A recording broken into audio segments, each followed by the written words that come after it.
Bonjour à toutes et à tous, c'est Glypo, votre diabétique préféré, et aujourd'hui on se retrouve pour comprendre comment fonctionnent les capteurs de glycémie.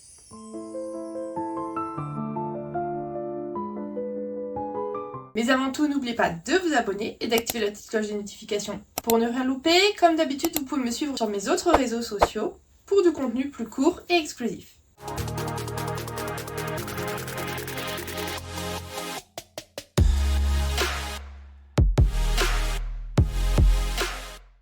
On porte ces capteurs depuis plusieurs jours, plusieurs semaines, voire même plusieurs années.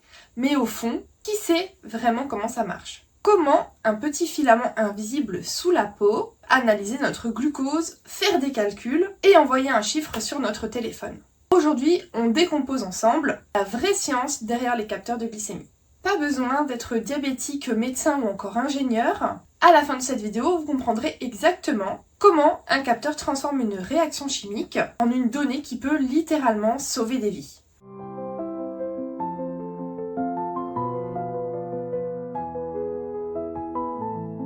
Alors un capteur de glycémie ne mesure pas le sang. Il mesure le glucose présent dans le liquide interstitiel juste sous la peau.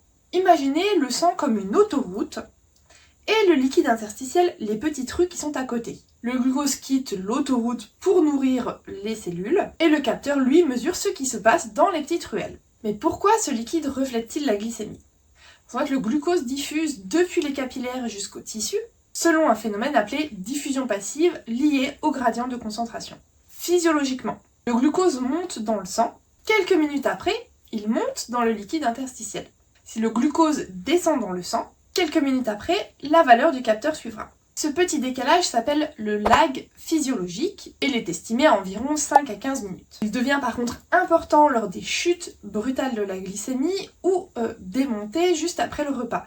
Vous l'avez sans doute déjà remarqué, parfois vous avez un message d'erreur comme celui-ci qui peut apparaître sur votre téléphone ou sur votre lecteur.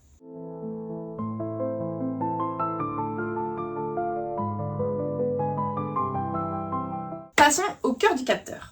Donc l'enzyme fixée sur le filament est comme une clé ultra spécifique. Elle ne réagit presque qu'avec le glucose. Et les deux enzymes les plus utilisées dans les capteurs modernes actuellement, c'est la GOX, donc glucose oxydase, et la GDH, qui est la glucose déshydrogénase. Elle est souvent avec le cofacteur FAD. Ces enzymes sont choisies parce qu'elles réagissent spécifiquement avec le glucose, qui limite du coup les interférences. Chaque fois qu'un glucose passe, une petite étincelle électrique est produite. La réaction chimique pour la glucose oxydase, qui est l'enzyme la plus utilisée actuellement, ce sera glucose plus O2, donc dioxygène, donne acide gluconique plus peroxyde d'hydrogène, donc H2O2. Cette réaction génère un transfert d'électrons et ce sont ces électrons qui vont servir à quantifier le glucose. Plus il y a de glucose, plus l'enzyme va produire des électrons.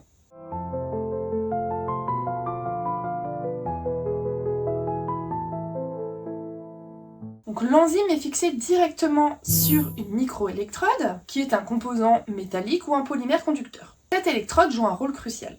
Elle capte les électrons produits par la réaction enzymatique. On appelle ce type d'appareil un biocapteur ampérométrique. Ampérométrique qui mesure un courant électrique. Ce qui se passe physiquement. Le glucose arrive au niveau de l'enzyme. La réaction enzymatique libère des électrons. Ces électrons sont captés par l'électrode. Le capteur mesure l'intensité du courant en microampères. Et grâce à un étalonnage précis, le capteur convertit ce courant en glycémie, en milligrammes par décilitre comme on connaît tous. Plus il y a d'électrons, plus il y a de glucose, plus il y a de réactions chimiques, plus le courant électrique est fort. Le travail le plus délicat pour les fabricants, c'est l'étalonnage avec le facteur température, diffusion de glucose et fabrication des membranes. Tout doit être parfaitement contrôlé.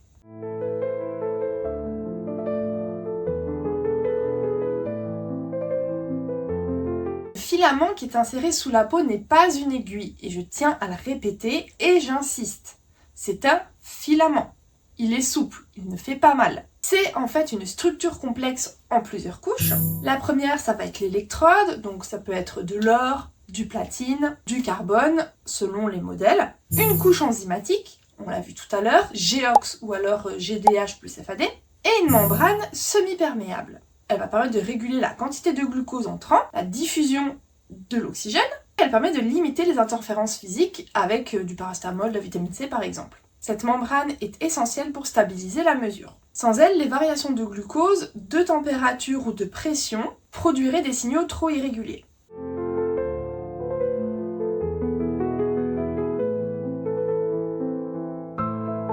Une fois que l'électrode, elle produit le courant électrique, c'est à l'électronique embarquée de jouer.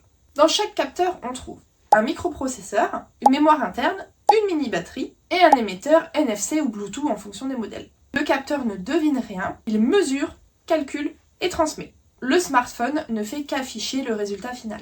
Concernant le fonctionnement, le courant mesuré est transformé en signal numérique via un convertisseur analogique numérique. Le processeur applique l'équation de calibration. Le capteur stocke les mesures entre 8 heures et 15 jours en fonction des modèles. Et le signal est transmis pour les freestyle libres 2+, Select et 3 via Bluetooth en continu, de même que pour les Dexcom One+. Par contre, pour le Medtronic Guardian, c'est une transmission vers la pompe ou vers un lecteur spécifique. Ton smartphone reçoit les données, l'application affiche la valeur et les flèches de tendance.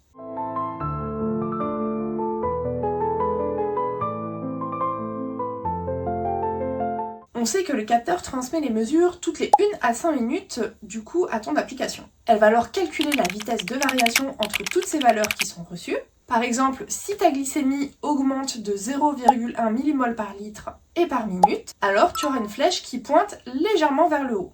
A contrario, si elle descend très vite, tu auras alors la flèche qui pointe directement vers le bas.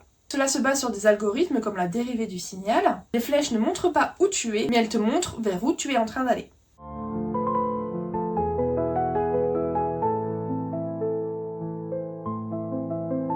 Cependant, il reste quand même toutefois des limites. Pourquoi alors ce n'est pas parfait? Le retard normal du liquide interstitiel entraîne donc le lag physiologique dont on a parlé au début. Les capteurs peuvent parfois sous-estimer, voire sous-estimer les variations rapides. Et on a déjà parlé dans notre contenu un peu plus court sur mes autres réseaux que l'effet compressif, donc quand on dort sur son capteur, peut engendrer une chute artificielle du signal, puisqu'en fait on va presser la zone, donc le liquide interstitiel sera moins important et donc le relevé peut être faussé et des fois on peut avoir de fausses alarmes pour les hypoglycémies. N'oublions pas que l'oxydation peut être aussi perturbée par la vitamine C, le paracétamol ou les autres molécules électroactives selon les modèles. Et la température comme la fièvre peut modifier l'activité enzymatique.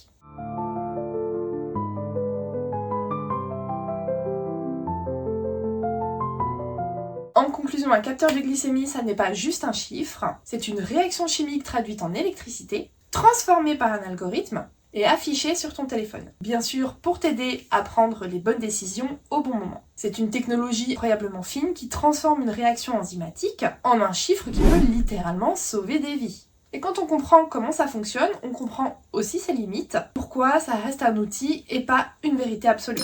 Merci à toutes et à tous d'avoir regardé cette vidéo, j'espère que vous avez trouvé du contenu utile et inspirant. N'oubliez pas de liker, de partager et surtout de vous abonner, c'est super important. Si vous avez des questions, n'hésitez pas à les mettre en commentaire, je les lis tous et j'y réponds. Continuez à prendre soin de vous, à vous informer et à soutenir ceux qui vivent avec un diabète. À dans 15 jours!